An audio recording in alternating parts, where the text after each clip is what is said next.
le secrétaire, les futurs secrétaires, je sais pas, il est par là. Et c'est tous les serviteurs de Dieu que je connais bien. Mais pardonnez-moi, il y a des noms que j'oublie. C'est peut-être l'âge, mais je ne suis pas encore tout à fait fou. Je connais un peu la parole du Seigneur et j'essaierai de vous aider, de vous encourager. Si j'avais un titre à donner à cette rencontre, ce serait la rencontre historique, une rencontre de l'histoire de notre mission. Et il faut que je vous rappelle que c'est ici, à Saint-Jacques, en 1955, qu'il y a eu lieu la première convention. Bien sûr, il y a eu des baptêmes à Brest en 52, où il y a Mans qui a été baptisé, tous les autres, sa femme, Pinard, Carlo, Tupu, et bien d'autres qui ont été baptisés. Mais ce que je vais faire, je vais essayer, que Dieu m'aide, mais avec ma fatigue, j'ai fait 2 AVC, j'ai eu un cancer et le Seigneur m'a encore gardé jusqu'à aujourd'hui. Alors, j'ai toujours été ému en considérant l'œuvre de Dieu.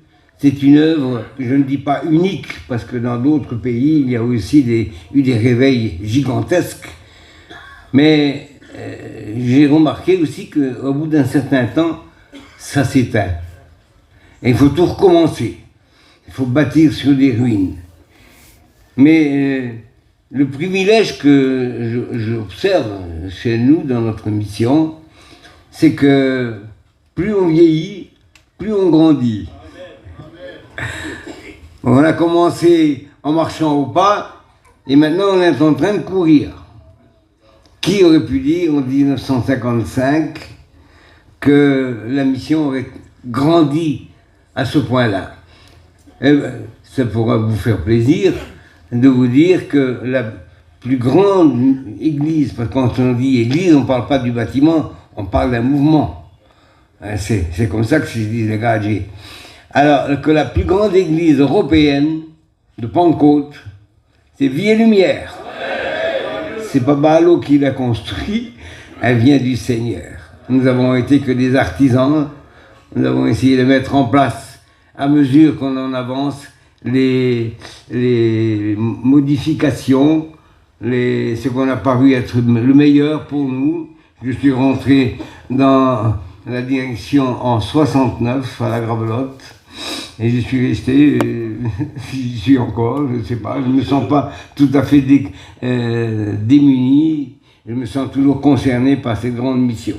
C'est ma patrie, c'est ma maison, mais bien sûr, on a l'église universelle, et cette église universelle, nous faisons partie. Mais j'ai l'impression qu'on ressemble de plus en plus à des juifs qui sont dans le désert avec leurs tentes, et avec le tabernacle. Et c'est pour ça que les Juifs nous regardent un peu et s'interrogent, mais ces gitans-là, ce ne seraient peut-être pas des Juifs, font peut-être partie d'une tribu perdue qu'on n'a pas retrouvée. Qu'importe. Que l'on soit Juif, ce n'est pas un avantage, parce qu'il y a des Juifs qui seront perdus, et il y en a bien sûr qui seront sauvés, mais les manouches qui seront perdus, malheureusement, malgré l'expansion gigantesque de notre mission. Qui aurait pu dire en 1955 qu'on aurait eu des missionnaires? Qui aurait pu dire qu'on aurait eu des pasteurs? Possible? Qui aurait pu dire qu'on aurait eu des enseignants? Qu'on aurait eu un conseil de direction? Qu'on aurait eu des présidents? C'est pas possible, des responsables régionaux. Mais c'est gigantesque. Et s'il n'y a pas une prise de conscience, de responsabilité, si demain l'école biblique fermait ses portes, la mission serait en sursis. Et ce qui nous tient debout, c'est justement l'école biblique, qui a permis que toutes les ethnies qui composent notre mission puissent se retrouver et s'unir. Ils sont tous frères, ils prêchent ensemble, ils sont contents. Ils se rappellent de quelle année ils ont été étudiants, et ils restent en contact. C'est des copains, ils s'appellent des copains. C'est des collaborateurs, c'est beau. Des aumôniers en prison, vous avez quelle peur. Les gens ont toujours peur d'exister. Hein. Ils me vont en prison maintenant. Pêche l'évangile. C'est un miracle. Qui aurait pu dire que dans notre mission, il y aurait eu des œuvres caritatives, c'est-à-dire des gens qui aident les autres. Aller en Roumanie, en Hongrie, dans les pays de l'Est, des camions entiers ont été envoyés pour aider nos voyageurs. C'est pas des voyageurs là-bas, ils sont sédentarisés, comme ils peuvent, dans les cabanes, un peu n'importe comment. J'ai eu le privilège d'aller aussi à Gionc 2 fois ou 3 fois, je ne me souviens plus. Vous me pardonnerez parce que je bègue un petit peu. C'est sans doute l'AVC qui a fait cela. J'espère que vous m'entendez. Alors, je voudrais introduire quand même, d'abord, saluer tous les serviteurs de Dieu, ne pas les oublier. Il n'y a pas que les frères de la direction et qui dirigent cette régionale. Mais je crois que dans les régionales, sans parti pris, c'est celle-là la plus importante. Pourquoi? Parce qu'on est au carrefour des souvenirs. C'est un rendez-vous avec notre passé, notre patrimoine, notre ADN. Comment Dieu a-t-il pu venir à nous? Comment a-t-il pu se révéler à nous? Comment nous avons réagi? Moi, j'étais catholique. La plupart des gitans, les voyageurs sont catholiques. Mais il faut dire la vérité, la religion catholique a servi pour baptiser les enfants et puis enterrer les morts. Entre les deux, c'est la bataille, c'est la boisson, le chorébène, c'est tout ce qu'on veut. Mais on n'est pas des religieux. Mais quelle est cette prise de conscience? On court après Dieu. Et j'ai été frappé toujours par ce texte d'Ésaïe, au chapitre 65, et le verset 1er. C'est pas un verset que j'ai inventé, je le trouve dans ma Bible. Et c'est Dieu qui parle. Le chapitre 65 d'Ésaïe, et le verset 1er. J'ai exaucé ceux qui ne me demandaient rien. C'est pas notre situation, ça. Je me suis laissé trouver par ceux qui ne me cherchaient pas. On n'avait pas besoin de Dieu, les hommes ils buvaient, ils allaient dans les loirs, dans les bars, et ils faisaient leur vie, ils ne s'occupaient pas de l'évangile. Ma mamie c'était profondément religieuse, mais catholique. Mon papou c'était tout à fait le contraire. Un blasphémateur, tout ce que vous voulez, qui n'a jamais cru en Dieu. Et ils arrivaient à cohabiter, je ne sais pas comment. Et j'ai dit, me voici à une nation qui ne s'appelait pas de mon peuple. Alors que pour Israël, il avait été rejeté pendant 2000 ans parce qu'il avait crucifié son Seigneur, son Sauveur. Il n'avait pas discerné l'arrivée de celui qu'ils attendaient. Ceux dont ils diront « Hosanna au fils de David ». Bienvenue au roi d'Israël. Ben oui, ils n'ont pas compris. Quelques-uns, des enfants, des petits, des humbles, ceux qui l'ont reconnu, mais n'étaient pas les dirigeants de la nation. Mais la nation n'a pas fait son devoir. Comment, alors, juste quelques notes en passant. Je regarde ici, en 55, c'est à Rennes Saint-Jacques. Je me permets de vous rappeler. Je ne sais pas. Je voudrais savoir s'il y en avait qui ont été là ici, parmi des anciens, des serviteurs de Dieu, des chrétiens, des chrétiennes, qui ont assisté à cette convention en 55. Levez la main pour voir. Il n'y en a pas d'autres? Ben là, je crois qu'on vient vieux tous les deux, mon copain.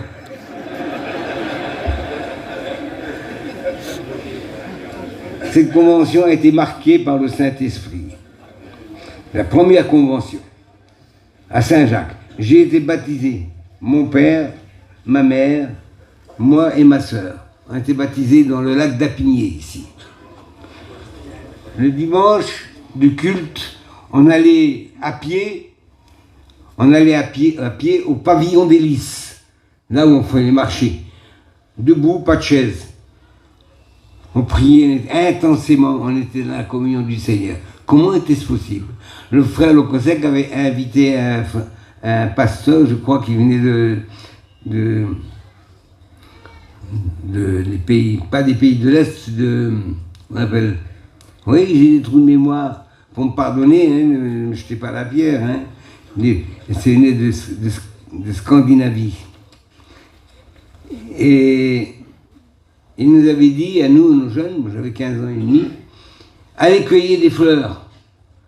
Et puis l'entrée, je sais pas comment c'était situé à l'époque, je ne me repère pas. Mais il y avait en tout cas un champ, mais pour accéder à ce champ, il y avait des poteaux. De ce côté-là, il y avait des vaches, et de l'autre côté aussi. Il y avait une entrée assez large, et il y avait pendant 50 mètres des poteaux, avec des grillages pour pas que les vaches s'en aillent. Et puis, elle dit, cueillez des fleurs. Il y a des fleurs partout. On a mis tous les poteaux des deux côtés, parce que c'était pour lui souhaiter la bienvenue. Ah, il était content, il était ému, le pasteur, il était content, mais pour moi c'était une découverte.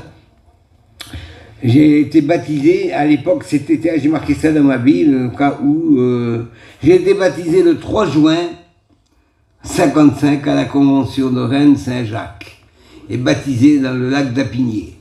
Ce sont des repères, mais qui sont aussi les vôtres. Parce que s'il n'y aurait pas eu ça, il n'y aurait pas eu ça. Il n'y aurait pas eu un coup de main du Seigneur, personne ne serait aidé, on serait peut-être retourné dans l'église catholique, et puis on aurait continué notre petit train-train de vie sans aucune espérance. Mais aujourd'hui, nous avons une espérance. Ben oui, c'est pas le moment de lâcher. Au moment où on achève son pèlerinage, je suis sûr et certain que je ne vivrai pas encore 20 ans. J'ai 85 ans, 2 mois, c'est certain. On arrive au bout de la course. Et l'essentiel, c'est de donner à nos chrétiens, à nos chrétiennes, à notre jeunesse, à nos jeunes serviteurs de Dieu, un exemple de fidélité au Seigneur. Nous ne méritons pas le salut. C'est un cadeau de Dieu. C'est vrai qu'il y a une deuxième convention en 56. Elle s'est faite à Cesson, Rennes, et une troisième à Saint-Grégoire. À Saint-Grégoire, il y a eu quand même quelque chose de magnifique, parce que c'était le frère Osborne, qui était venu, et on faisait le défilé dans la ville, avec les chrétiennes qui avaient été guéris, qui avaient fait une expérience avec le Seigneur, avaient fait des panneaux, et écrivaient dessus, le Seigneur m'a guéri d'une maladie comme ça, le Seigneur m'a guéri, j'étais paralysé, et le Seigneur m'a baptisé du Saint-Esprit, le Seigneur m'a sauvé. C'était un témoignage. Et il y avait une cavalcade avec des chevaux. Et c'est là qu'on a baptisé la fille de Terry Osborne et je crois de Scotty. Ouais, ça me revient. Alors, il y avait des caravanes, et puis il y avait une plateforme. On avait mis l'orchestre de la mission, il y avait Gagar, il y avait Nouillot, Mouton, Tarzan, il y avait moi aussi, je faisais partie de l'orchestre. Et puis Viviane n'était pas là, elle n'était pas convertie. Et plusieurs de ceux qui avaient connu le réveil, qui étaient nés dans ce réveil, et il n'y a qu'à écouter simplement les cantiques composés par Gagar. Les inconvertis pleurent comme ça, une onction du Saint-Esprit. C'est ma dévotion. Depuis que j'ai perdu ma femme, je n'arrive pas à me contrôler. Néanmoins, qui a envoyé nos missionnaires? C'est pas Balo, c'est pas Jimmy non plus. Il a contribué peut-être. Je me souviens par exemple, la première tournée missionnaire, c'était dans les pays de l'Est avec le COSEC, CEO, il y avait les Anelato, les Vintutures, il y a peut-être ses enfants, ses frères, ses enfants qui sont là. C'était des pionniers de l'Évangile. Alors, j'aurais pu apporter un cours, mais je pense qu'on ne peut pas rater cette convention, cette réunion, cette rencontre avec notre passé. Bien sûr que nous ne regardons pas toujours au passé, mais il y a toujours un passé. On ne peut pas renier notre passé, ni notre origine. On ne peut pas renier si on est un nègre, on ne peut pas renier son origine, un chinois, un portugais, tout ce que vous voulez. Nous sommes des gitans. ben, on n'avait pas grand-chose hein, à présenter au Seigneur. Pourquoi le Seigneur s'est intéressé à nous comme ça? Il y a d'autres missionnaires qui sont partis en Espagne. En 1969, nous étions au Chou. Et à l'époque, il n'y avait pas grand monde de convertis parmi les Espagnols. S'il y en a parmi nous, ça devrait leur faire plaisir. Le conseil de direction priait pour l'Espagne à genoux. Le COSEC aussi. Tout le monde priait pendant des heures. On avait pris la coutume de prier à genoux le Seigneur pour l'Espagne. Et à cette époque-là, c'est Fatah, Chinin, Loquet, les Espagnols, qui faisaient un petit peu de prophétisme, qui sont partis en Espagne. Alors, c'était Franco, du temps de Franco, et du temps de Franco, c'était pas facile. Les catholiques menaient le front contre les évangéliques, et notre cher Fatah, qui est parti maintenant auprès du Seigneur, Chinin et Loquet, ont été emprisonnés. Il a fallu que le COSEC intervienne, il a remué le ciel et la terre pour les faire sortir. Et vous savez, les manouches sont toujours un petit peu sentimentaux. Et puis, Fatah, il pleurait auprès de ses enfants. Il était jeune marié, il avait des petits-enfants. Ah, il pleurait, il marchait en long et en large. En plus, ils étaient mangés par les punaises de lit. Alors, il disait, bah, vous avez déjà, il pleurait. Non seulement on est exilé, parce qu'il risquait au moins 5 ans de prison. Il a dit, on est mangé par les punaises. Les punaises, frère, je ne sais pas si c'était Chinin ou Loquette, au nom de Jésus, sortez. C'est Fatah qui m'a expliqué ça. Ils sont sortis tous comme des soldats, les uns après les autres, sont tous sortis par la porte. Et il y a des petites choses, on dirait que Dieu s'amuse parfois pour nous faire des petites gentillesses et des petites surprises agréables. C'est beau. Ouais, c'est pas que les punaises m'intéressent, mais ils ont obéi à la voix d'un serviteur de Dieu. Sortez au nom de Jésus. Ils sont disparus. Et quelques jours après, ils sont sortis. Il y a eu des miracles, il y a eu des guérisons. Aujourd'hui, ils sont plus nombreux que nous, en Espagne. Mais le seul problème en Espagne, je ne vais pas faire le procès des Espagnols, bien sûr, mais il y a eu des dérives, il y a des cloisonnements. Mais il n'y a pas que chez les Espagnols, en Allemagne aussi, il y a des dérives. Et des cloisonnements à cause des traditions anciennes, ils ne collaborent pas avec tout le monde. Et c'est pourquoi que l'expansion de notre mission en Allemagne est stationnaire. Elle ne progresse pas. Chacun se cloisonne chez lui. Alors je ne sais pas si nos frères perdent leur temps, mais en tout cas, il y a eu donc, comme je l'ai dit tout à l'heure, il y a eu Tutur et puis plusieurs frères. Néné a été en Hollande. Il a amené le réveil dans ma famille. Ça m'a fait énormément plaisir parce que depuis que je suis converti, je prie pour ma famille. La Belgique, elle suit à petits pas. Mais finalement, l'œuvre avance. Si je vous parle de ça, c'est parce que justement, toute la gloire ne revient pas à Baalo, ni à Jimmy, ni à Payon, ni à Tarzan, ni à personne d'autre. Elle revient à Jésus seul. C'est lui que nous devons glorifier. C'est lui que nous devons remercier. Alors, comment se fait-il qu'il s'est ainsi intéressé à un peuple délaissé, marginalisé, méprisé? Quand on allait dans la Touraine ou certains pays, on allait à Chartres. Avant d'arriver à Chartres, il y avait des panneaux. C'était pas seulement le stationnement. Le passage aux caravaniers, il ne disait pas caravaniers, il disait aux roulotiers, hein, aux bohémiens, interdit, sous peine de procès, arrêté municipal. Les mairies, les préfectures étaient cloisonnées et ils faisaient leur propre loi. Alors, interdit de passer Chartres, il fallait contourner Chartres. Quand on voyageait dans le secteur, pas en Bretagne, moins en Bretagne, mais surtout dans la Touraine, à chaque pays où on arrivait, il y avait un panneau. Stationnement interdit aux forains et aux nomades. sous peine de PV, sur tout le territoire. Bon, on va plus loin. Sans oublier qu'on était contrôlé. Et puis alors, on nous faisait marcher les lumières, regardez bien dans les yeux, vous n'avez rien à vous reprocher, non, etc. Et puis souvent, on avait mon beau-frère Zino s'est fait ainsi arrêter, là, du côté, surtout dans la scène inférieure de l'époque, on l'appelait la scène inférieure, et il s'est fait ramasser, et il avait un procès, il a touché des allocations familiales, c'est le même nom. Il croit que c'était les siens, et c'était celui d'un autre. Alors finalement, il a fallu qu'il rembourse, et qui c'est qui a dû rembourser? C'est la famille qui cotisait, il n'avait pas un radis, il n'y avait rien, mais ça a duré 8 jours bloqué dans le pays.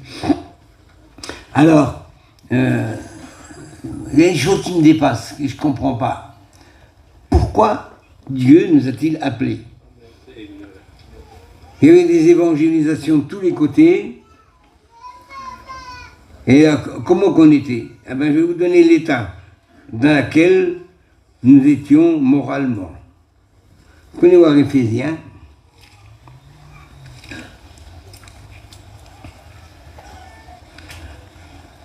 Je fais un petit schéma pour me rappeler parce que ça m'arrive d'oublier. Éphésiens au chapitre 2. Il n'y a pas que nous qui ont été concernés. Tous ceux qui ne connaissent pas le Seigneur sont concernés par ce passage. Mais nous particulièrement, je m'y retrouve. Je me retrouve dans notre passé. Comment nous étions avant? Vous étiez morts. Comment morts? Ils se battaient comme des chiffonniers, ils buvaient comme des trous. Ils n'étaient pas morts. Oui. On était morts par nos offenses devant Dieu, dans lesquelles vous marchiez autrefois, selon la vie de ce monde, selon le prince de la puissance de l'air, de l'esprit qui agit maintenant dans les fils de la rébellion. Oui, on ne combattait pas l'évangile vraiment parce que ça ne nous intéressait pas. Et puis, nous étions tous de leur nombre. Et nous vivions autrefois selon les convoitises de notre chair, accomplissant la volonté de la chair et de nos pensées, et nous étions par nature des enfants de colère comme les autres. Alors on n'était pas des superman, il n'y avait pas de savants parmi nous, il n'y a pas de théologiens, il n'y a pas de médecins, il n'y a pas de maire, il n'y a pas de président de la République, il n'y a pas... On était délaissés pour compte. On était en quelque sorte, comme dit Paul, les balayeurs du monde. Pourtant, c'était pas rien, l'apôtre Paul. Mais en tant que chrétiens, ils étaient mal vus. Et notre État, aujourd'hui, ceux qui dirigent le pays, nous ont rappelé, en quelque sorte, qu'avec les Jeux olympiques, ils ressuscitent les dieux olympiques. Avec la flamme qui court, etc. Eh bien, ils ont réveillé les dieux de l'Olympe, des dieux imaginaires, inventés, à qui on a donné des pays, des noms, des familles, des femmes et des enfants, des mi-dieux, mi-hommes. N'existent pas. Ils n'ont jamais existé que dans la pensée des hommes. Et puis, quand je continue, comme les autres, nous étions des enfants de colère. Je ne sais pas si c'est dans votre Bible aussi, vous avez des points de suspension. Il a dû en dire entre-temps, entre ce verset-là et l'autre qui suit, mais on retrouve souvent ce mot mais Dieu qui est riche en miséricorde. Qu'est-ce que ça veut dire miséricorde? L'amour, le pardon. Dieu qui est riche en miséricorde, à cause du grand amour dont il nous a aimés.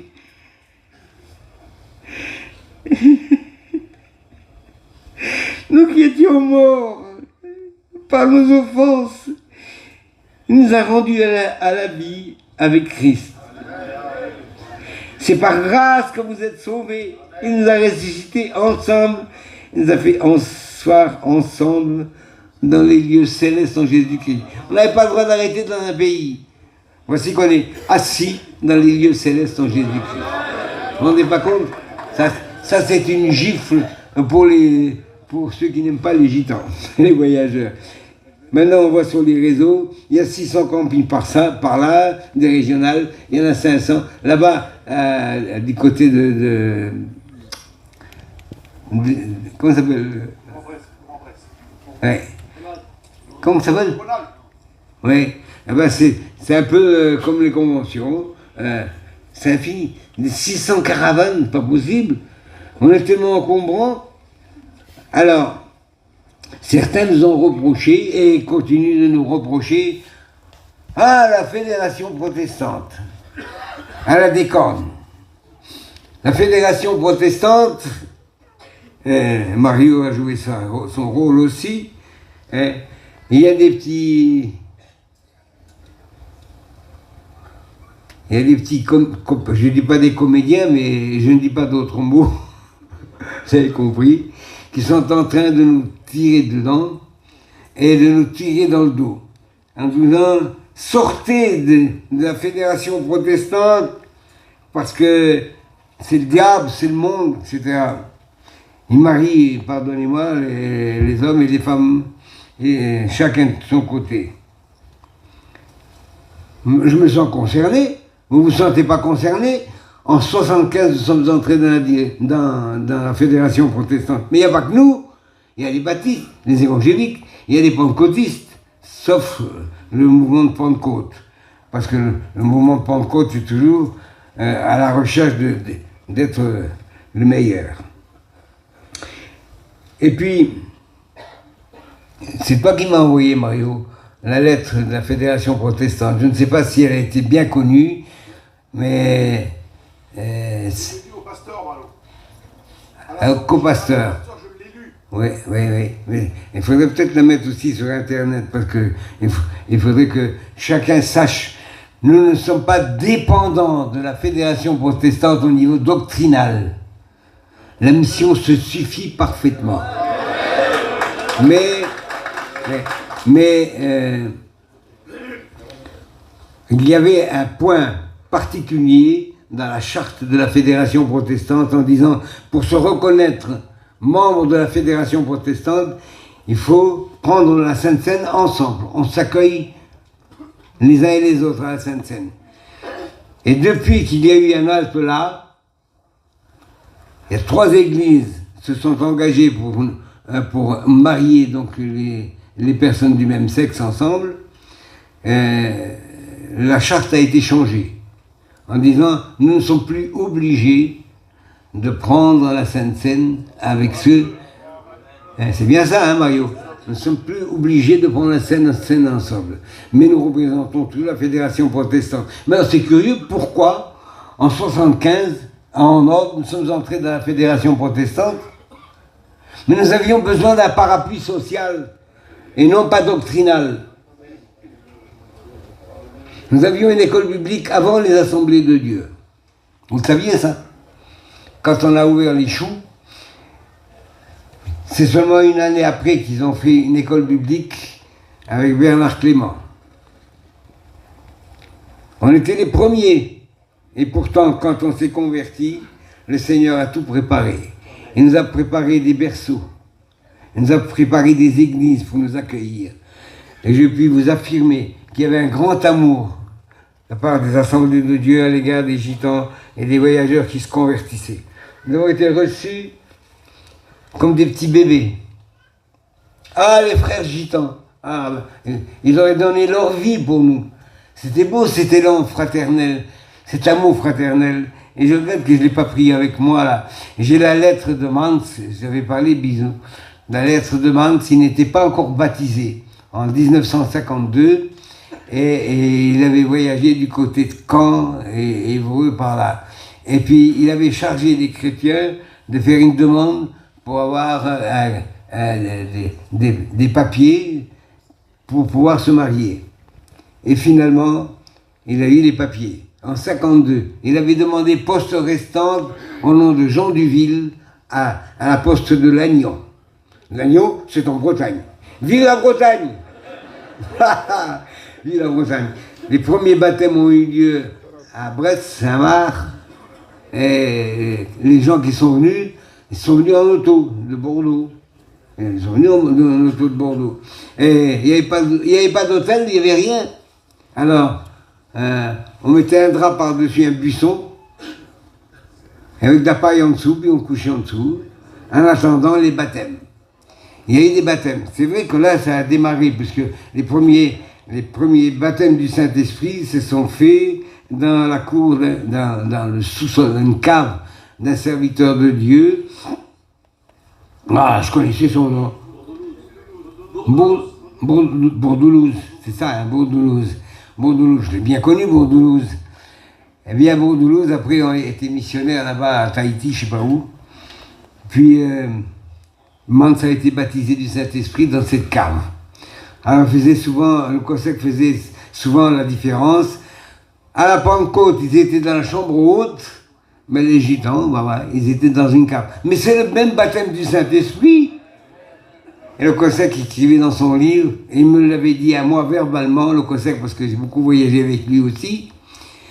Il me le disait verbalement, et le réveil a commencé à partir de là. Et c'est là qu'on est arrivé ici, en 1955.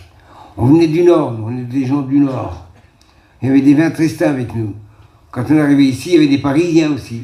Il y avait des gens de Bordeaux. Mais d'où ils venaient? Il n'y avait pas de téléphone. Comment vous pouvez le savoir? Mystérieux. Et c'est pour cela que je me suis posé cette question, mais on était perdus. Je regarde Éphésiens 3, qu'est-ce qu'il est dit dans Éphésiens 3? Voilà. Paul parle beaucoup de mystère. Et dans ces chapitres, dans les Romains, dans les Corinthiens, il parle de mystère révélé. Il faut dire que Paul, c'était pas un rêveur, mais il avait reçu une onction du Seigneur et il disait au chapitre 3 des Éphésiens, à cause de cela, moi, Paul, le prisonnier de Christ, pour vous, païens, les païens, c'était nous. Les Juifs, c'était pas des païens, c'était le peuple de Dieu issu d'Abraham. D'abord, ils étaient tellement accrochés à Abraham que le paradis, ils l'ont rebaptisé, le Saint d'Abraham. En dehors de ceux qui descendent d'Abraham, il n'y en a pas de païens. Le temple de Jérusalem était interdit à ceux qui ne faisaient pas partie d'Israël, à moins d'être un prosélyte. Alors, ils avaient un esprit étroit. Eh bien, il dit à cause de moi, à cause de cela, dit Paul, pour vous païens, si du moins vous avez appris quelle est la dispensation de la grâce de Dieu qui vous a été donnée pour vous. C'est par révélation que j'ai eu connaissance du mystère sur lequel je viens d'écrire en peu de mots. Et en le lisant, vous pouvez vous représenter l'intelligence que j'ai du mystère de Christ. Il n'a pas été manifesté au Fils des hommes dans les autres générations, comme il a été révélé maintenant par l'Esprit aux saints apôtres et aux prophètes de Christ. Ce mystère, c'est que les païens sont co-héritiers du royaume. Eh ben, tant pis pour les Juifs, je les aime bien, la Bible nous vient des Juifs, mais ceux qui nous ont rejetés, ceux qui ont rejeté les païens, tant pis pour eux. Nous serons les derniers, seront les premiers. Et c'est dans Luc qui dit, lorsque vous verrez dans le royaume des cieux, à table, Abraham, Isaac, Jacob et tous les prophètes, et il en viendra des quatre coins du monde, c'est nous, on est compris dedans, et que vous, en parlant des Juifs, vous serez dehors, vous ne pourrez pas rentrer. Donc il y a une sélection. Il y a une sélection. Alors cette sélection, c'est pas parce que par les meilleurs que les autres, on obtient le salut que par la foi. Et la foi dans le sacrifice de Jésus-Christ. Sans le sang versé, il n'y a pas de pardon des péchés. Ouais, il y a beaucoup à dire là-dessus, sur le pardon des péchés. Mais je reviens à ce passage de Jean. Oh là là, j'ai la tête qui tourne. Ouh. Alors. Où est-ce que j'ai mis Jean? Je ne l'ai pas mis dans ma poche. Jean chapitre 6. Pardonnez-moi, j'ai la tête qui tourne une minute, je vais boire un petit peu d'eau. Je ne sais pas si je vais arriver jusqu'au bout.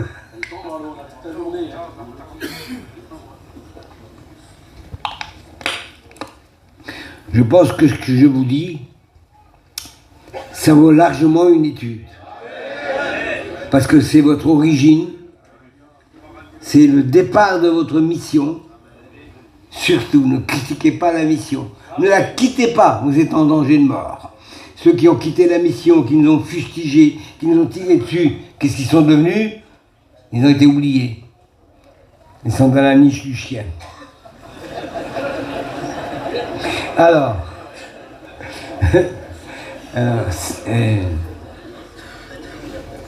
je suis bien dans Jean, chapitre 6, verset 44. Jean chapitre 6, verset 44. Voyons voir, où est-ce qu'il est? Voilà. Jésus leur répondit, ne murmurez pas entre vous. Il y avait des critiqueurs de toutes les nations et de tous les temps, il y a eu des critiqueurs. Ne murmurez pas entre vous. Nul ne peut venir à moi si le Père qui m'a envoyé ne l'attire. Avec un diplôme, je le ressusciterai au dernier jour. Nul ne peut venir à Christ si le Père ne l'attire. Mais cette attirance, c'est quoi? Ça se boit? Ça se mange? C'est quoi cette attirance? Ben, laissez-moi vous lire un autre texte dans Jean 12. Jean 12. Jean 10, Jean 12. Ah bon, c'est pas le moment. C'est pas le moment. Jean 12, et c'est le verset, je l'ai noté parce que j'ai pas de mémoire pour les textes. C'est pas comme Frangi, parce que Frangi c'est un dictionnaire biblique. Alors, or Jésus s'était écrié, celui qui croit en moi, c'est le verset 44, celui qui croit en moi, croit non pas en moi, mais en celui qui m'a envoyé. Et celui qui me voit, voit celui qui m'a envoyé. Mais il y a un autre passage, alors, c'est dans Jean au chapitre 14.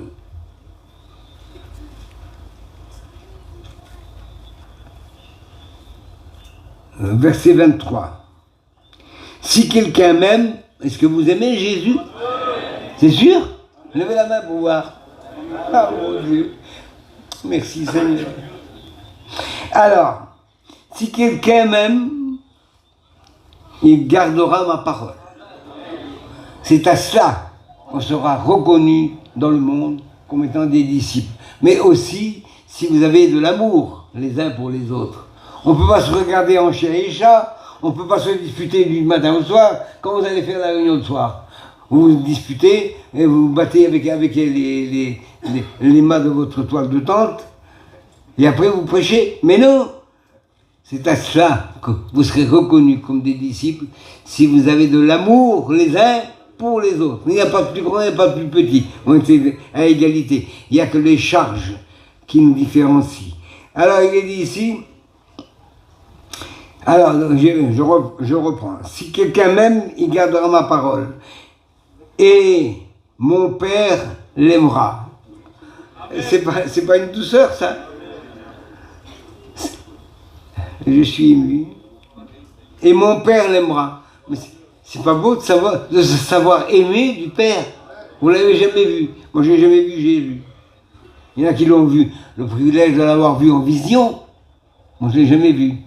Mais je dis souvent, mais comment peut-on aimer quelqu'un dont on n'a pas vu la couleur des yeux, on n'a pas vu sa physionomie, on ne connaît pas la couleur de ses cheveux, on n'a pas entendu le son de sa voix, et nous l'aimons.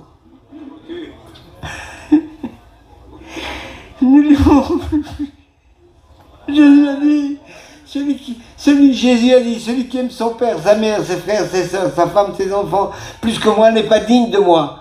Cela veut dire qu'on ira jusqu'à la croix. Amen. Celui qui m'aime, tu es de mon disciple, tu es de mon disciple. il devra se charger de sa croix. Le temps de la croix est passé pour certains, parce qu'on n'est pas dans la persécution. Mais ne sait-on jamais de quoi est fait l'avenir. Il y a eu toujours dans le passé, en France comme dans d'autres pays, des persécutions parce qu'on est chrétien. Et actuellement, l'islam qui monte, et qu'il y a aussi des irréductibles. Eh bien, mon Père l'aimera. Merci mon bon Baoudé. Et dit, nous viendrons à lui et nous ferons notre demeure chez lui. Notre cœur n'est pas un hôtel. On ne vient pas s'inscrire et payer pour passer une nuit. Le Père et le Fils ne sont pas des touristes. Ils viennent habiter dans notre cœur. Il est dans notre moelle, dans notre ADN. Il est là, ancré dans tout ce qui fait notre personnalité. Mais alors, où est le Saint-Esprit? Il y a le Père, le Fils et le Saint-Esprit. Mais vous le trouvez un petit peu avant. Regardez, au chapitre 15, le même chapitre 14 et le verset 15. Chapitre 14 de Jean, verset 15. Si vous m'aimez, il faut le prouver. Il dit, gardez mes commandements. Et moi, j'intercéderai. Je prierai le Père. Et il vous en donnera un autre consolateur. Il est dit, afin qu'il demeure éternellement avec vous, l'esprit de vérité que le monde ne peut recevoir parce qu'il ne le voit point, ne le connaît point. Mais vous le connaissez, car il demeure avec vous et il sera en vous. Ce sont des délices spirituelles qui nous apprennent que nous avons affaire à un Dieu, non pas sévère, c'est un papa, c'est un père. Il nous a adoptés. Nous étions esclaves de nos passions d'autrefois. Je peux dire passion, à 15 ans et demi, j'avais pas beaucoup de passion. Je fumais des P4 à l'époque. C'est pas grand-chose. Mais le Saint-Esprit nous a conduits dans la vérité.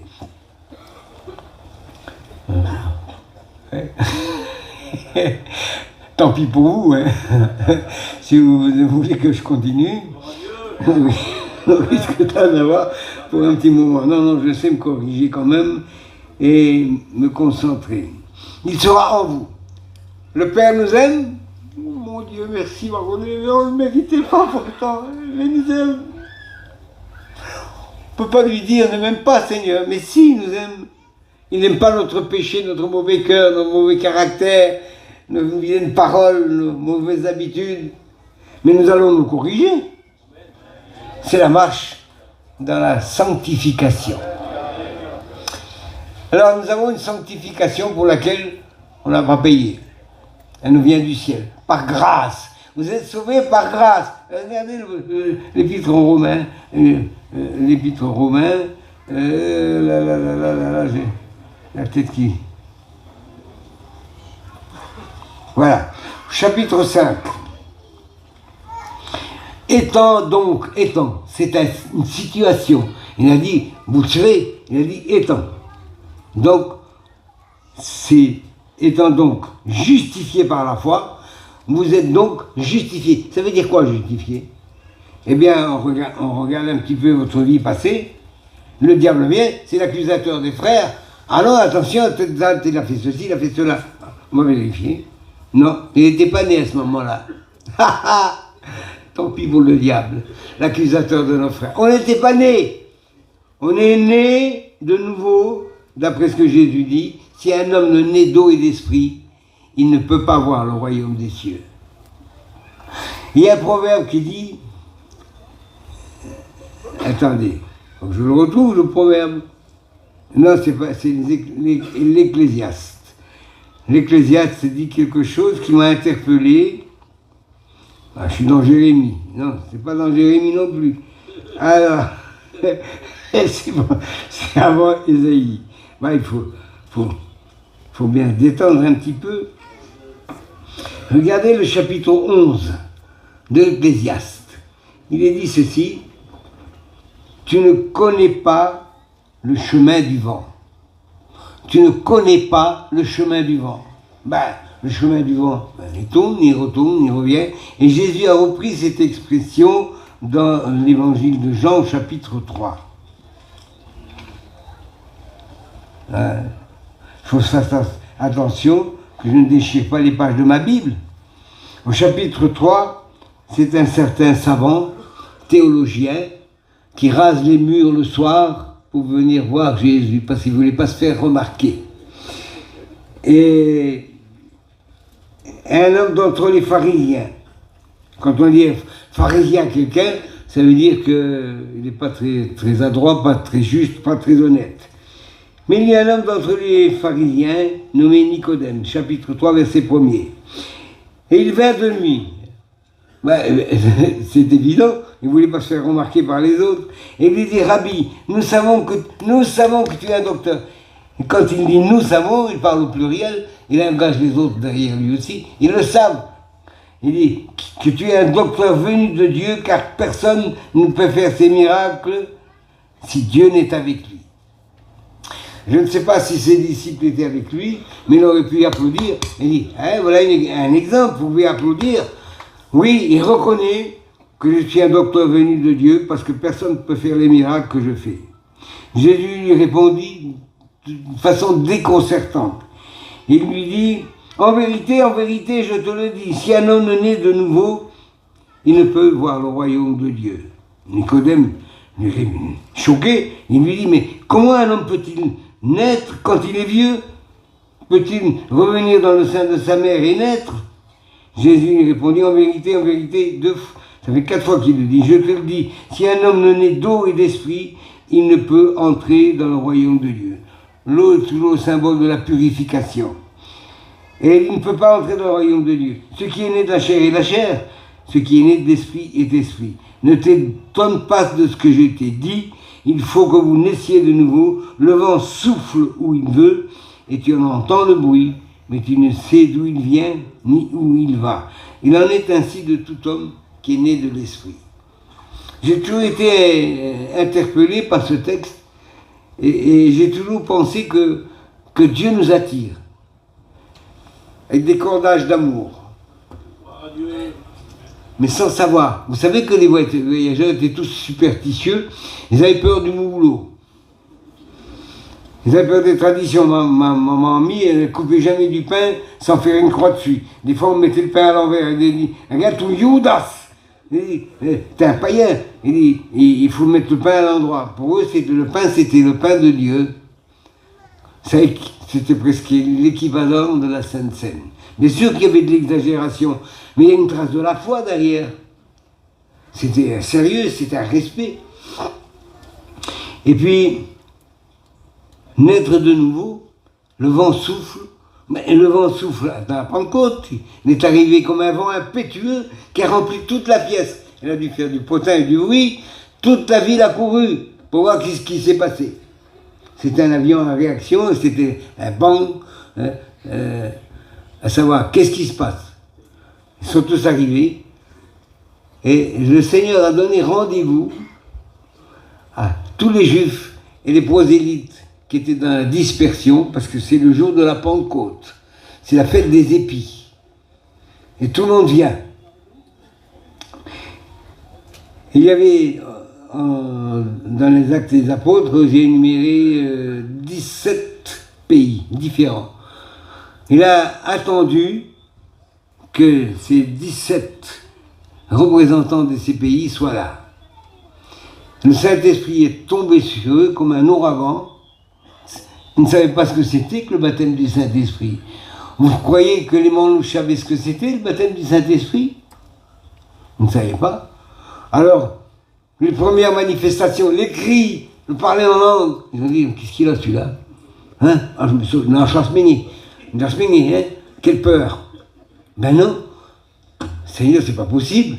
Quand je suis arrivé la première fois, on est arrivé à Rouen, on avait entendu qu'Archange était là, parce que dans le Nord, on avait entendu parler de lui.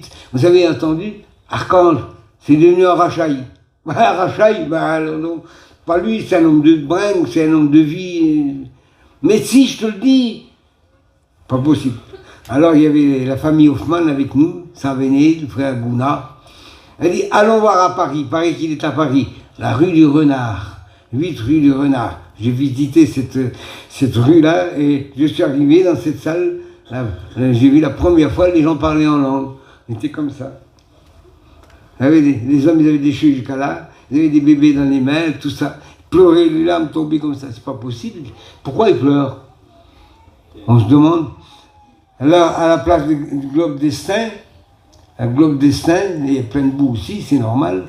Il y avait les 20 restants qui étaient là. Il y avait 2-3 familles qui avaient été converties par tuture, des 20 tutures. Et il est en partie continué son évangélisation, il a été jusque dans le nord là-bas. Et ceux-là allaient à l'église, à Pierrefitte. Et le soir, le pasteur était venu faire une réunion chez eux.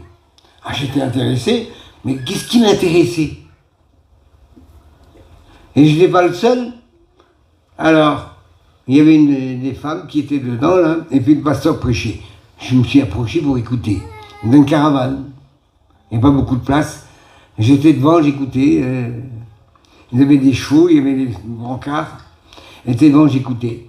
Alors, il parlait des boucles d'oreilles, du rouge à lèvres. Il était complètement à côté de la question, pauvre malheureux. Il ne connaissait pas l'ambiance. C'était toutes des vieilles femmes. Il ne faut pas se couper les cheveux, pas se teindre les cheveux, etc. etc. Ben, j'étais surpris, mais sans plus. Sans plus. Et puis, on m'a dit, bah, quand il est parti à Rouen, là-bas. Alors, ça avait dit à mon père, allons à Rouen, on va aller le trouver. Alors, moi, j'étais impatient. Mais qu'est-ce qui nous a tirés? C'est ça que je n'arrive pas à définir. À moins que le Saint-Esprit nous poussait dans le dos et mettait une soif ardente dans notre cœur. Quand on est arrivé à Rouen, quand j'étais là, en effet, ce soir, il y a la réunion. Et pourquoi la réunion? Je savais pas ce que c'était. Alors j'ai trouvé un petit garçon, il s'appelait Ninine. Je ne pourrais pas dire de quelle famille il était, mais enfin, c'était un copain. On marchait sur un petit chemin comme ça. Et il me dit, tu sais, Malo, j'ai reçu un don, moi. T'as reçu un don, toi? Moi, je pense tout de suite à Samson et Dalila. Parce que c'était les films qui sortaient à l'époque. Et c'est quoi ce don-là? Eh bien, il dit, je parle des langues qu'on ne comprend pas. Je le regardais des pieds à la tête. Je n'osais pas le toucher. Il dit, il y a le Dieu dans lui. Il y a le baron c'était ça. Il y a le Dieu dans lui. Alors, je dis timidement, je me grattais la tête, en disant, mais tu crois que je peux avoir ce don-là, moi? Ben, lui, il me disait, ben, j'ai bien reçu, moi, pourquoi pas, toi? Ça m'a encouragé. Le soir, pas de réunion. Le pasteur était parti à faire la réunion en ville, rue de Coville, chez Farina. Et puis, le lendemain, on va y aller. Mais le lendemain, c'était le départ. On est parti à Elbeuf. C'était la fête foraine. Il n'y a pas eu de réunion. Moi, je dis, c'est pas possible, c'est long comme ça. Alors, on est parti de là, on est allé à Alençon parce qu'on est à Rennes pour la convention. On est arrivé à Alençon. Et là, il y avait, c'est une espèce de football, il y avait une petite cahute comme ça où les sportifs se déshabillaient. Et Archange a fait des réunions dedans. La première réunion était dedans. Mais quelques jours avant, on est arrivé sur une autre place, je ne me souviens plus le nom. Et il y a eu la résurrection d'un enfant.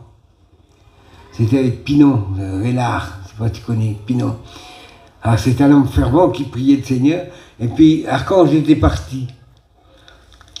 Il était le seul pour pouvoir prier. Alors Pinon a pris l'enfant dans ses bras. Il a comme ça, Seigneur. Il a hurlé, il a prié le Seigneur de toutes ses forces. L'enfant est revenu à la vie. Ça a électrisé tout le monde. Barreau d'Évêque, il existe alors? Oui, il existe. Mais où il est? On voudrait le trouver, mais comment? Ben oui, il ne savait pas trop faire quoi dire. Le soir, Archange était presque un peu jaloux du miracle qu'il a eu, qu'il n'était pas là. Bon, il a fait la réunion. Et puis, on est resté quelques jours là, et c'est là que j'ai fait une expérience glorieuse. Je vous l'ai déjà raconté plusieurs fois, tant pis, je vais la raconter encore. Je ratais pas une réunion, dehors, en plein air, des femmes. Et ce soir-là, il fait une réunion à huis clos. On ne connaît pas ce mot-là. On ne connaissait pas ce mot-là, à huis clos. Bon, enfin, c'était la recherche du Saint-Esprit. Alors j'arrive devant la porte, je tape, il roule la porte, l'archange. Il dit, mais Balo, tu ne peux pas rentrer ce soir. Ah ben, pourquoi? Je suis étonné, moi. Pourquoi? Ah ben, ce soir, c'est la recherche du Saint-Esprit. Le Saint-Esprit peut te tomber dessus, tu peux avoir de grosses responsabilités, tu sais. Oui, tu prophétiser. Alors je m'en vais, un peu déçu, puis attristé. Et en partant, je rencontre mon ami Tarzan, qui est actuellement à l'hôpital. On chassait les moineaux ensemble. C'est un ami d'enfance. Il m'a dit, on va à la réunion. Il m'a dit, tu peux pas. J'ai été, l'archange, il ne veut pas, parce que c'est ce soir, c'est spécial. C'est la réunion de recherche du Saint-Esprit. Alors, il dit, le Saint-Esprit peut nous tomber dessus, tu vois. On peut avoir des grandes responsabilités. Ça fait rien, on va y aller. Une chance qu'il a insisté. Alors, on est arrivé, on a tapé devant la porte, il ouvre la porte. On était deux maintenant. Alors, on dit, mais je vous ai dit que vous ne pouvez pas... Non, bon, ben, rentrez, allez, rentrez. Alors moi, je me suis faufilé sous un petit guéridon. C'est un petit guéridon rond, là. Et sa Bible était là, comme ça, par-dessus. Puis il a prêché. Pour être sincère, je ne me souviens pas de ce qu'il a prêché. Je suppose qu'il a dû prêcher sur Acte 2, la Pentecôte. Parce qu'il faut vous dire qu'avant de prêcher, comme je savais écrire, il me demandait de préparer ses messages. Je n'étais pas converti. Hein, j'écrivais ses messages. Puis après, il le prêchait. De long en large dans sa caravane. Et puis il me posait la question, c'est bien ça, tu crois? Je ne t'ai pas converti. Ben oui, je viens, mais pourquoi tu écris si petit que ça? Écris plus grand, avec des grandes lettres. Il ne savait pas trop bien lire non plus. Alors, je recommençais, écrivais son message. Et puis, on était intimes, quoi. Bon, je l'aimais bien, Archange. Et puis, ce soir-là, il dit, tu ne peux pas venir. Moi, je suis choqué quand même. Bon, alors on vient rentrer. Je me retrouve sous le guéridon. Tarzan, je ne sais pas où il est parti. Elle était là. Ah, j'aurais pas donné ma place pour un boulet de canon. J'ai entendu ce soir-là des chants magnifiques, glorieux. Des chants en langue, mais aussi des chants que je connaissais, que j'avais déjà entendus. Ah, que c'était beau, c'était merveilleux. Et puis, pendant la prière, je l'ai toujours dit, je ne suis pas un exalté. Maintenant, je deviens vieux, j'ai beaucoup de chagrin. Et je pleure facilement. Je ne tremblais pas, je n'étais pas excité. Mais j'ai senti quelque chose se poser sur ma tête. C'était Archange qui m'a posé les mains. Je devais être conduit par le Seigneur, certainement. J'ai senti une force me pénétrer. Je me suis dit, ça ne vient pas de moi. Ça vient de l'extérieur. Ça m'a pénétré là. J'avais la bouche paralysée. Ça m'a rentré dans mon cœur, dans mon corps tout entier. J'ai hurlé. Je parlais en langue. Je pleurais. Le ciel était entré dans mon cœur. Ah, que c'était beau, que c'était beau. C'était le début d'une grande aventure avec le Seigneur. Et ensuite, il prophétisait, interprétait. Mais il voyait à un moment donné, quand on est affermi, je ne suis pas le seul, il y en a qui ont parlé en langue au début, puis comment dire, cette expression s'atténue, elle disparaît progressivement. Pour d'autres, gloire à Dieu, ça continue encore. Gloire au Seigneur. Comme quoi, le Saint-Esprit ne nous quitte pas. Et quand j'ai été baptisé ici, dans le lac d'Apigné, donc mon père, ma mère, moi, ma petite sœur, on a été baptisés. Il y avait Paillon. Et Paillon avait une photo. Il m'a dit, bah alors, regarde, j'ai été baptisé là à Saint-Jacques, au lac d'Apigny en 1955. Je regarde, ah c'est beau, Paillon, oui. Regarde, derrière lui. J'ai dit, regarde qui c'est qui est derrière toi. C'était le petit Barlow. J'ai été baptisé en même temps. On ne se connaissait pas, Monseigneur. Et comment Dieu, je ne dis pas il complote, mais il prépare les choses, il les arrange.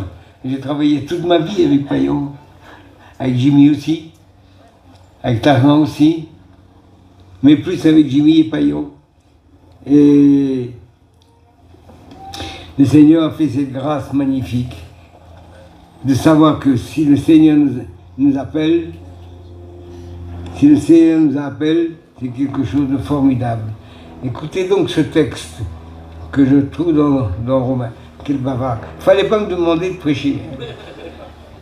Alors, j'espère que je vais le trouver. Alors, non. Il va falloir que je regarde mon nez de mémoire. Pardonnez-moi, parce que je ne suis pas un spécialiste. Voilà. Voilà. Alors, Romains 10, verset 20. Je suis à 15. Je suis 5 chapitres trop loin. Ah. 10, 21. Ah bon. C'est pas vrai, c'est pas celui-là. C'est le premier-né.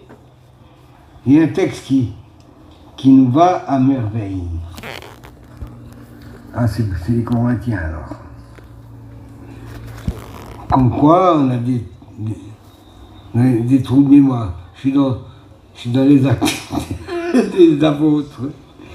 Alors, c'est 1 Corinthiens au chapitre 1er et le verset 16. Considérez, frères, ça veut dire constatez, que parmi vous qui avez été appelés, il n'y a ni beaucoup de sages selon la chair, ni beaucoup de puissants, ni beaucoup de nobles. Mais Dieu a choisi les choses folles du monde pour confondre les sages. Dieu a choisi les choses faibles du monde pour confondre les fortes. Et Dieu a choisi les choses viles du monde, celles qu'on méprise. Ça nous va bien, n'est-ce pas? Celles qui ne sont point, pour réduire à néant celles qui sont, afin que nulle chair ne se glorifie devant Dieu.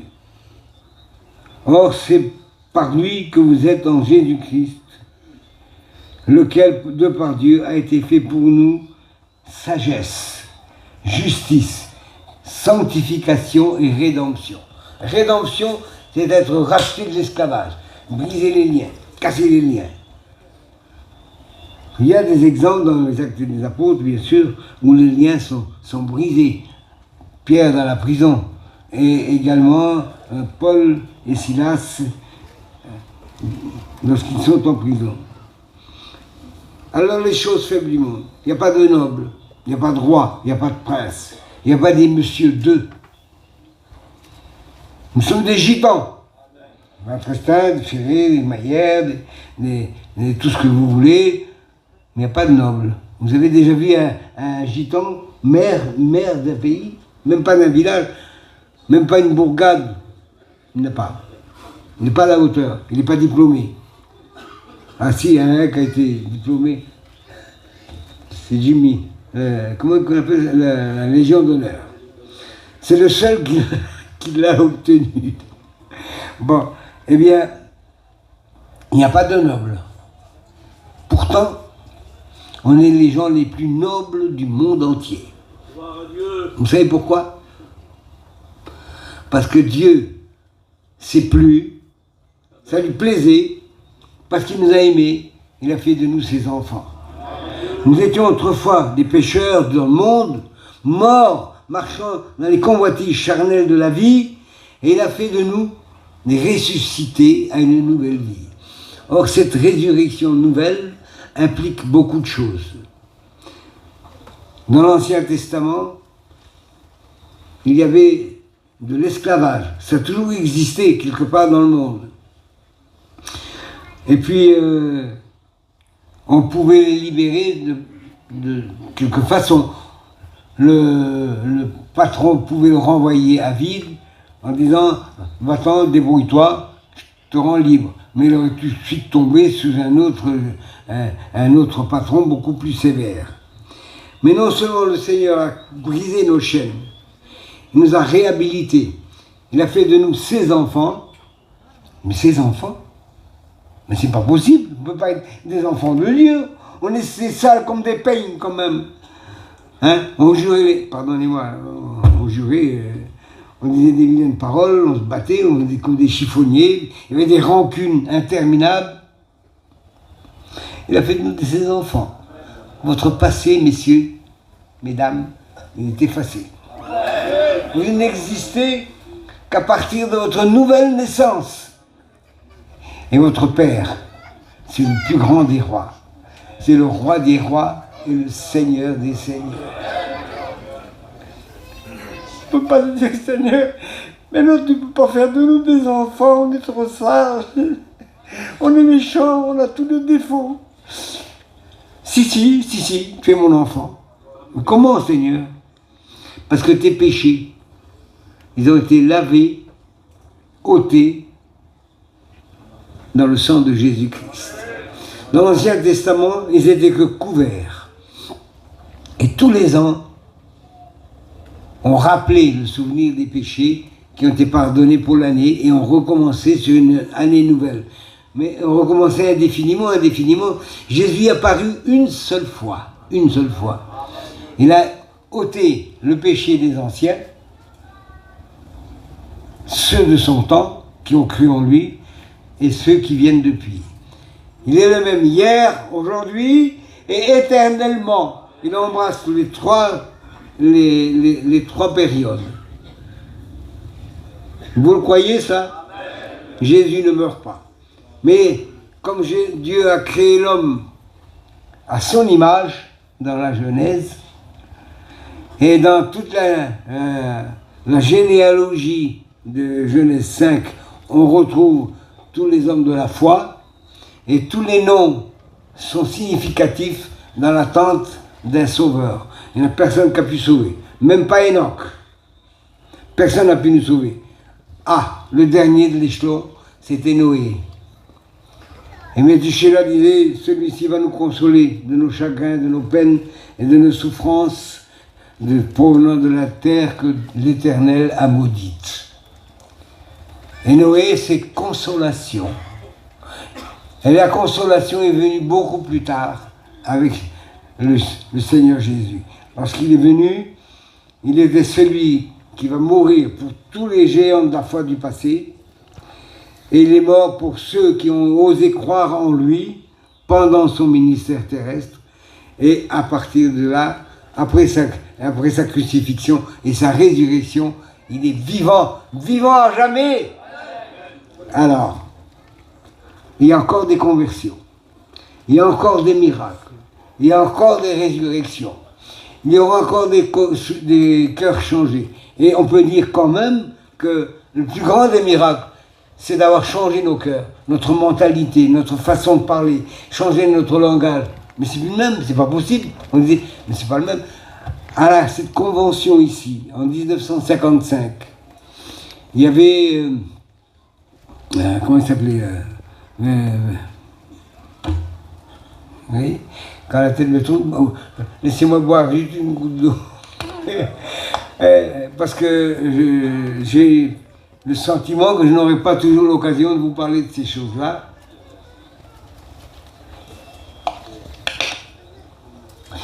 Si vous êtes fatigué de m'écouter, vous prenez la liberté d'aller chez vous, il n'y a pas de problème, mais je préférerais que vous écoutiez encore ce que j'ai à dire. Cette rencontre est quand même exceptionnelle. C'est la rencontre de notre mission avec ses souvenirs. Il y avait un homme, le Mauzo, il s'appelait, famille Sauzère, il manquait un doigt. Ils jouaient de la basse dans la mission. Ils ont eu un problème, il y a bien longtemps, avec une famille, et les autres se sont séparés loin, et Mauzo était avec nous. Et puis, à cette convention-là, l'homme qui était là-bas, je crois tout à fait dans l'ouest de la France, il a téléphoné au frère de Cossec. Il a dit, frère de Cossec, j'ai rencontré Jésus. Je me suis converti. Je voudrais venir à la convention. Oui, mais il y avait Haïk. Mauzo n'était pas très rassuré. Il devait certainement prévoir, parce que ils étaient jurés, quand ils allaient se voir, ils allaient se mordre. C'était grave. Alors quand il a dit, je viens. Et Mauzo était c'est pas qu'un homme qui avait peur, mais il était converti aussi. Il s'est converti à Jésus-Christ. C'était la misère. Et quand il est arrivé, l'homme, tous les hommes ont fait un cercle, au cas où il faudrait intervenir. Alors ils se sont vus, la première fois. J'étais là, moi. Ce sont des souvenirs impérissables. Mais quand on sortait de l'adolescence, on ne pouvait pas contrôler ces émotions, ces sentiments-là. C'est après qu'on les comprend. Et quand ils se sont vus, ils n'ont pas dégainé. Hein.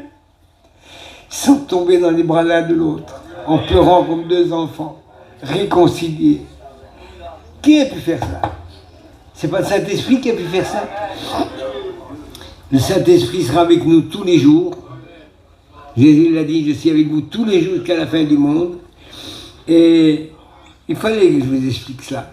J'avais ça sur mon cœur, vous nous avons dit une étude, vous en avez des études, il y a plein d'enseignants, mais je voulais vous faire rappeler ces quelques souvenirs de notre mission et de voir l'expansion. Un dernier mot. La plus grande église de Pentecôte, vous savez laquelle que c'est, européenne? C'est Vie et Lumière. C'est pas vrai, Mario? C'est la plus grande église d'Europe. Il y a l'Angleterre, elle va jusqu'aux États-Unis. Il y a tous les pays de l'Est. L'Allemagne, la Hollande, la Suisse, la Finlande, la Norvège, le Danemark, l'Angleterre. Pas possible. J'ai reçu une vidéo. J'ai reçu une vidéo de Steve. Il a rencontré un serviteur de Dieu, Vie et Lumière. C'est un ferré. Ah, ben ça fait plaisir, sachant que tous mes arrière-grands-parents sont restés en Angleterre. Et ils se sont mariés, ils ont des enfants, ils ont multiplié. C'est un ferré. Je l'ai vu au téléphone. Alors, comme il ne parle pas français, Steve m'a interprété. Il me dit qu'il connaissait toute ma famille, les anciens, les oncles de mon père, ils sont enterrés là-bas en Angleterre. Il y en a un seul qui est encore vivant et qui est en France. Il s'appelle Polo. Vous savez, celui qui a eu des histoires avec sa belle famille. Et puis, ils ne peuvent pas se voir. Ils ne connaissent pas le Seigneur. Alors, ils restent là. Prions pour notre famille. Alors, si jamais vous êtes rétrograde, ben, il n'y en a pas parmi nous, bien sûr, parce que sinon, vous serez plutôt au bar ou qu'ici. Mais sinon jamais, si vous posez des questions, restez, non pas sous la coupe de vos pasteurs, mais restez dans votre mission. C'est la garantie. Parce que les gars, on ne fait pas partie, on ne fait plus partie de... Alors qu'au début de notre mission, ils nous accueillaient comme dans les bras comme ça, mais ils ont voulu nous dominer, nous régir et régler nos problèmes internes. Mais ils ne connaissaient pas la mission, ni la mentalité des voyageurs. Ils ont fait de grosses bêtises. La mission s'est retirée, elle s'est identifiée dans une association cultuelle. Vie et Lumière, avant c'était le chemin qui monte, et la délivrance aussi. Il y a eu des noms qui ont été donnés. Mais aujourd'hui, nous sommes vie et lumière. J'ai remarqué, je l'ai remarqué beaucoup, je m'intéresse à la mission, c'est ma maison. Hein? Je ne suis pas d'accord avec Bizou, je ne suis pas d'accord avec un tel, pas d'accord avec un tel. Mais vous croyez que je vais combattre la mission? Que je vais empêcher mes enfants de venir aux réunions, de suivre les conventions, d'être baptisés, d'aller à l'école publique? Mais jamais de ma vie, que Dieu prenne ma vie tout de suite. C'est la maison où je suis né. Vous êtes né. Alors restez dans ce cadre-là. Tous ceux, nous constatons, et je l'ai constaté, que tous ceux qui ont quitté la mission, qui ont critiqué la mission, qui l'ont fustigé, ils sont morts dans l'œuf. Ils n'ont pas progressé, Dieu les a désapprouvés. Alors restons approuvés, continuons notre petit bonhomme de chemin. J'ai le sentiment qu'on ne va pas courir bien longtemps avec tout ce qui se passe dans le monde. Alors je vais vous quitter. Pas quitter, mais je vais arrêter maintenant. Nicodème, Esaïe, vous voulez prier tous les deux pour moi? Et puis je demanderai aussi à Bizou, mon beau-frère, de prier pour moi. Je demande à Mario, tout le monde le connaît. Allez, allez.